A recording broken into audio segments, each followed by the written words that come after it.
സംസ്ഥാനത്ത് ഇന്ന് ജൂലൈ 22 ചൊവ്വാഴ്ച ദിവസം പൊതു അവധി പ്രഖ്യാപിച്ചു. വിദ്യാഭ്യാസ സ്ഥാപനങ്ങൾക്കും അവധിയായിരിക്കും. അപ്ഡേഷനാണ് ഇന്നൊരു വീഡിയോ ഭാഗത്ത്. വീഡിയോ ലൈക്ക് ചെയ്യാൻ വേണ്ടി ശ്രമിക്കുക.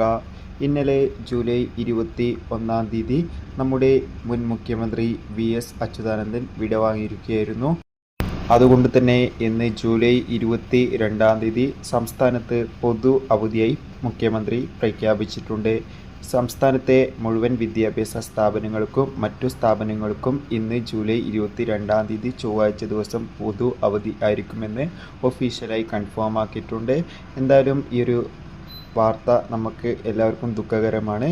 എന്തായാലും കൂടുതൽ അപ്ഡേഷൻ അറിയാൻ വേണ്ടി നമുക്ക് കാത്തിരിക്കാം. ഈ ആഴ്ചത്തെ ഏറ്റവും പുതിയ മഴ അപ്ഡേഷൻ വീഡിയോ, അതോടുകൂടി തന്നെ ഈ ആഴ്ചത്തെ മറ്റു പുതിയ അപ്ഡേഷൻ വീഡിയോ ഒക്കെ നമ്മുടെ ചാനൽ ഭാഗത്തിലൂടെ അപ്ലോഡ് ചെയ്തിട്ടുണ്ട്. ചാനൽ ഭാഗം പരിശോധിച്ചാൽ കാണുക.